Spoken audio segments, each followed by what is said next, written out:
Day was a monumental loss for prosecutors in the Diddy case. They were, I wish there were a bigger word than the word losers, because that's what they are. The attorney has filed an opposing bail motion trying to stop the judge from allowing Diddy to be let go on a $1 million bond. Okay folks, it looks like we have some drama on our hands because insider sources are stating that Young Miami is out here dragging Cassie to extreme filth. So here's the story. Young Miami reportedly lost it when she heard that Cassie and her lawyers filed a letter to the judge trying to stop Diddy's bail, even though he had already beaten the RICO accusations. People say she told Cassie and her husband to stop attempting to take Diddy down only to get the money, even though the court said that everything that happened between them was consensual. But you guys, that's not all. Miami is arguing that the whole trial is just a means to make money, and that Cassie already got $20 million from Diddy and $10 million from the hotel because of the leaked film.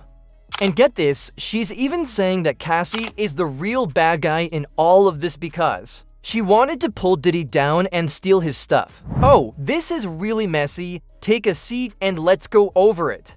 When the decision in Diddy's trial was read, the internet fell into full-blown horror. According to the judge's ruling, Diddy was not found guilty of the RICO racketeering and sex trafficking allegations, although he was convicted of transportation for prostitution. The fact that he managed to beat the much more serious RICO charges left the internet perplexed and buzzing with concerns. Now listen, right after that verdict broke, social media went into full-blown conspiracy mode. And the biggest idea making rounds was that some were suggesting the powerful men Diddy reportedly had on camera were the ones who pushed this whole trial merely to get those tapes back. And as they secured the soil, Diddy gets hit with a mild slap on the wrist, and let's not act like the case didn't have some substantial weight. I mean, Kid Cudi testified, Cassie's mom took the stand, and they even dug out text conversations seeking to nail him on the RICO allegation. But somehow all of that still wasn't enough. Alright, y'all. Here's where things took another crazy turn. Hours after the judges decided that Diddy was not guilty of the RICO charges, his legal team lost no time in filing a motion requesting for him to be released on bond before sentencing, since the most serious accusation had just been thrown out. Listen to what one eyewitness who was in court had to say, but then at the courthouse, we're still here at Diddy's trial. Okay, the trial is in fact over, but now we're waiting to see if the judge is going to grant Diddy bail. Now, first of all, you know, the judge asked for the prosecution to give an example of a time ever when someone had been accused or convicted of transportation to engage in prostitution with a P, where they had not been given a bail. In the case of adults, they couldn't find one. Apparently they were scrambling, and you know, then the defense offered as a proposal for bail that they would give $1 million, they would have 3 people sign the surety that were going to be responsible, and that they would also turn in Diddy's passport. But then Cassie and her team were not going to let Diddy walk away from the courtroom because her team responded to Diddy's bail application by writing a letter which was co-signed by her hairstylist, who also testified in the trial, requesting that Diddy's bail request be denied as he still posed a threat to the safety of the witnesses who testified in the case. The letter begins, "Dear Judge Subramanian, we write as counsel for Cassandra Ventura, Ms. Ventura, to respectfully recommend that the court refuse Mr. Combs' request to be released pending his sentencing on his two charges. His incarceration is mandatory post-conviction on these accusations.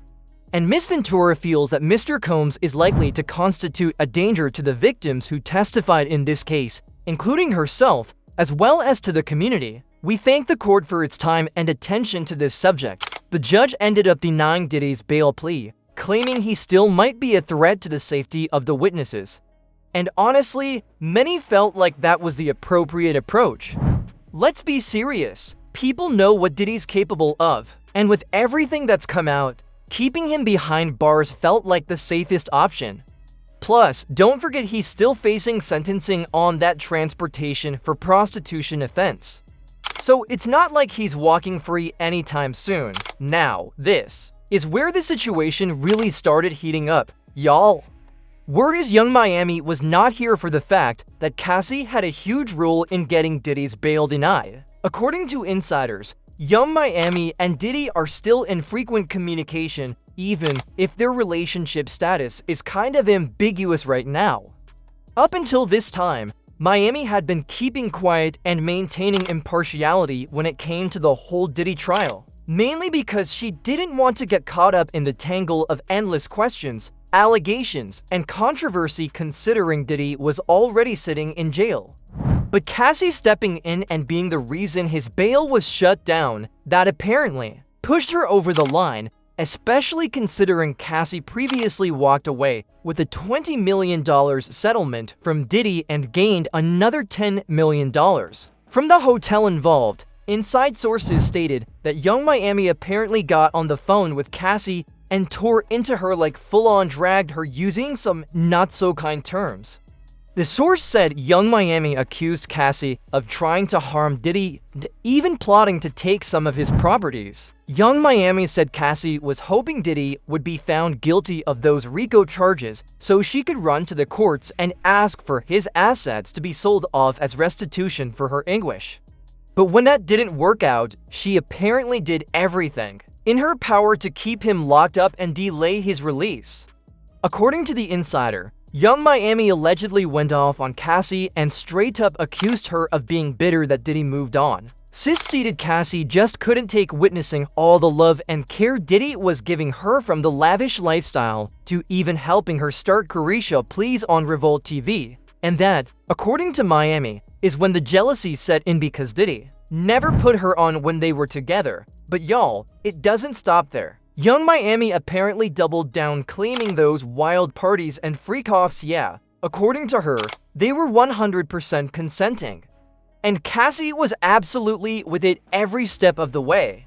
And here's when everything gets increasingly messy. Miami adds that after Diddy had already moved on, Cassie allegedly hit him up attempting to schedule another freak-off, but he shut it down. Now, the real kicker. Young Miami is labeling Cassie the genuine villain in this whole situation, alleging she's just playing the pity game.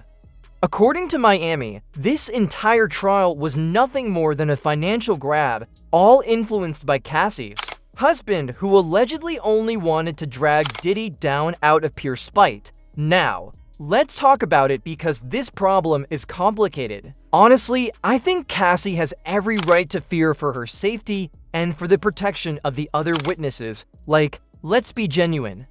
We're talking about Diddy, and everything that's come out in this trial has highlighted exactly how nasty things allegedly became behind the scenes. Now, obviously, Diddy being found not guilty doesn't exactly imply he's innocent. It basically implies the prosecution couldn't establish its case beyond a reasonable doubt. The evidence offered wasn't precisely solid or convincing enough to stick. And in that sense, I kind of get where Young Miami is coming from. She's suggesting Diddy should have gotten bail, especially since this is the first time someone convicted of transportation for prostitution has been denied it. That alone has many raising eyebrows, but then Young Miami has been labeling Cassie the villain in all of this. And honestly, some people are starting to agree after that tough cross-examination. From Diddy's lawyers, Cassie did admit to texting Diddy, claiming she wanted a freak-off. And the biggest jaw-dropper, she said her husband saw her have sex with Diddy on FaceTime.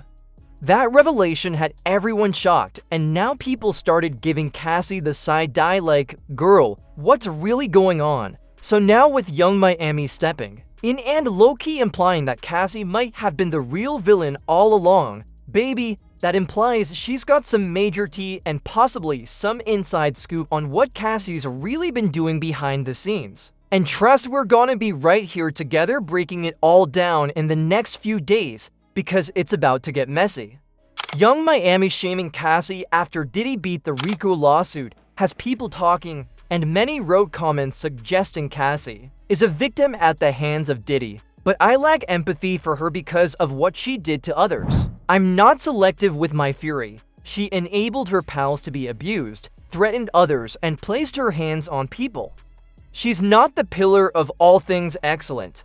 Cassie is the villain in this whole situation. You can't convince me differently. Not. Guilty does not mean innocent, and Cassie won her civil case. He admitted he had injured and wronged her there.